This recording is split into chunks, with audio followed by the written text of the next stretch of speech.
Hi, everybody. Welcome to Midweek. I hope you're having a great week. I think nationally it's probably been one of the most news eventful weeks that we've had in a long time. I'm not going to add anything to it like renaming the Gulf of Mexico or giving California away to Mexico. That was my vote. Or even that we're going to buy Greenland. So I'm not going to suggest any of those. I'm going to deal with something really calm and non-political, like, did you realize that today is the National Right to Life Day? This is the day that we help people remember those children in the womb. Now, I think a lot of people, maybe you included, almost skim through this day kind of like, I don't want another fight. I don't want another family issue.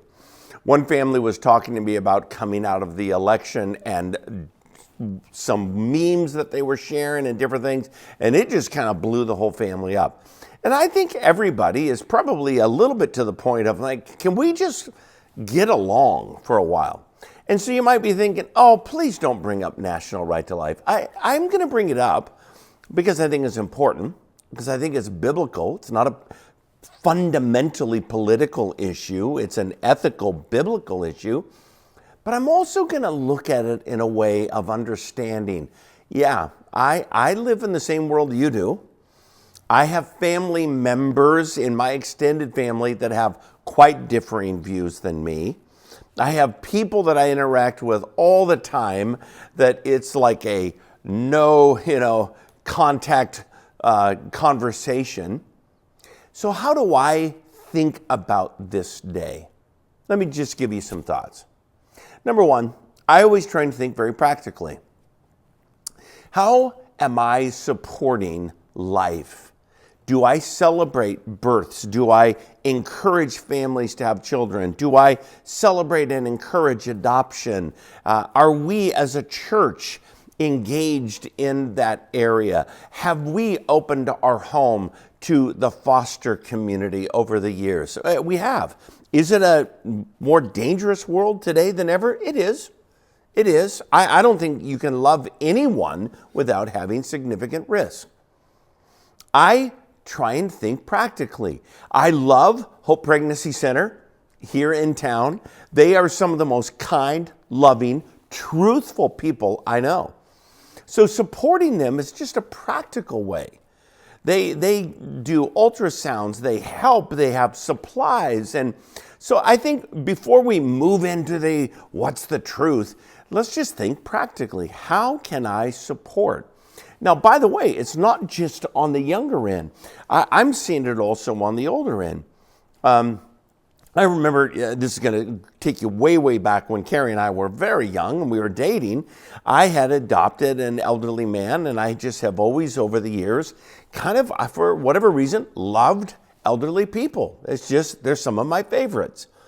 And we took my grandfather, wasn't my biological grandfather, he was an adopted grandfather. I went into a nursing home and said, do you have any grandfathers that aren't being visited? And I started. That's a way we can still celebrate life. And you can spend time. We have some folks in our church carrying hands. They are some of my heroes. I went during Christmas, and we were taking communion to people who classically in the past we call them shut-ins. They're called very special people. And the staff took communion out. And one gentleman I spent part of an afternoon with, actually, it wasn't just a little short time. We kind of extended into a good old time of just sitting and chatting. And I left on cloud 9 having visited this guy. See, all of those kind of caring for those who are young and also dignifying and loving and spending time with those who are seniors is a way of celebrating life. Think practically. Don't think, first of all, politically, but just think in that term. Secondly, I do think we need to promote a culture of understanding and truth. When I hear this conversation brought up, it's always, get your hands off my body and I have a right to do with my body. And it's like, well, yes, within limits. We don't have a right to to do some damage to another person. I don't have the right to just walk up to somebody and take their life. It's called murder. And so sometimes just having some thoughtfulness about, let me give you 3 passages that I think every Christian should know well when it comes to this issue. The first one, Psalm 139. For you created my inmost being. You knit me together in my mother's womb. What does that tell you? It tells you that God is intentionally involved in every child. Every human being, including you, God knit you together. He was involved in the process. He was involved in all of the conceiving and growing. So to move this child over to a fetus status that is depersonalized is to actually also to take God out of it. A second passage I think you should remember is Jeremiah. Jeremiah 1:5. He says, before I formed you in the womb, I knew you. Now, if you take this passage seriously, your life, your soul, your personhood was in the heart of God before even conception. Now, I know we argue over when does life begin. Ask yourself this question. When does life begin of a person in the heart and the mind of God? It's before you were even conceived. Jeremiah's vision, his life was conceived in God.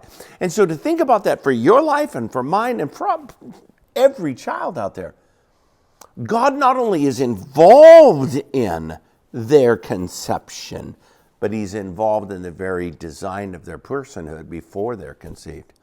The last one, you know it well. This is just straight up. Here it is, Exodus 20:13. You shall not murder.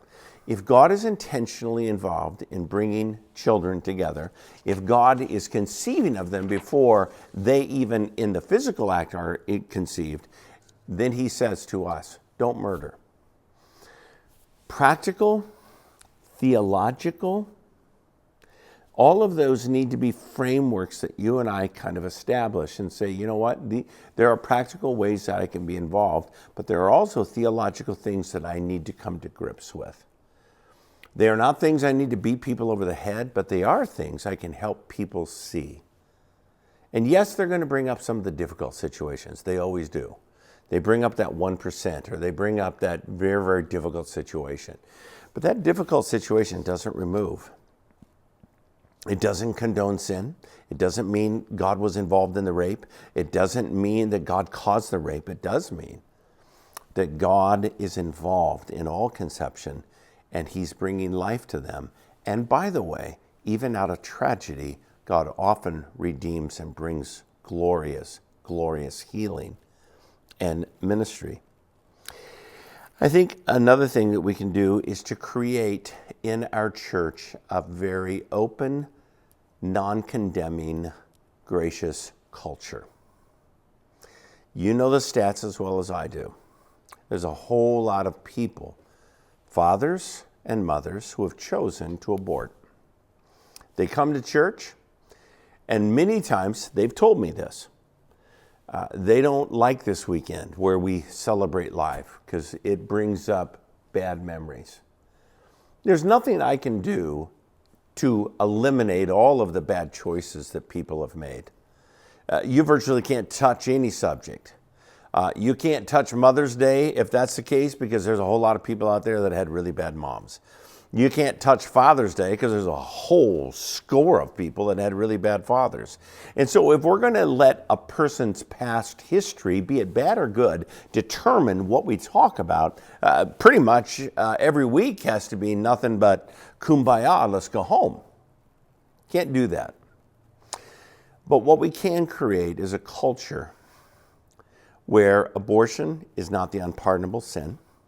Divorce is not the unpardonable sin. Porn addiction is not the unpardonable sin. There's some of those that we kind of start raising up and almost like we want to tattoo it on their head. And I think we need to understand that all have fallen short of the glory of God, all of us. And therefore, if we have done that, we hold two places. They are in tension in the sense, but they're not opposites. I can say to a person, God loves life. Choose life. Have your baby. And I can say, God has forgiven you. Don't live under condemnation. You're welcome here. Those are three ways that I always think that I can just approach every year when we're celebrating life.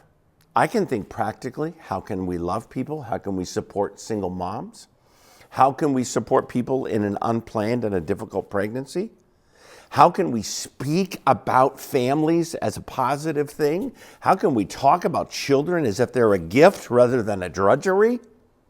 How can we talk about seniors who are growing older as still precious and needed in our church and our lives? We can think practically. We can think biblically. We can think about truth. And then we can create a culture where whether you are thinking about having a child or you aborted a child, you know in this place, in our church, you're loved. And you're going to be supported. You're not going to be condemned. And we don't see those messages as opposite. So on this National Right to Life Day, let's choose life. Let's think of practical ways to love people, to encourage people. Maybe the fun thing is you want to go and take a present to a mom who's pregnant today, or maybe you're aware of a story and you want to go sit with a person who made a choice that you know today they're regretting. Your presence might be the very grace they need to hear the voice of God in their heart more than the voice of the enemy. So let's take this day and use it, not be afraid of it, not shy away from it, but let's celebrate life. This weekend, we're back in Joel, can't wait, and we get to interview a couple. They're kind of what I would call old friends of our church. They're in a new role, and we're commissioning them this weekend. So I can't wait to invite you to celebrate the Butchers as we celebrate them this weekend. God bless you. I hope you have a wonderful day.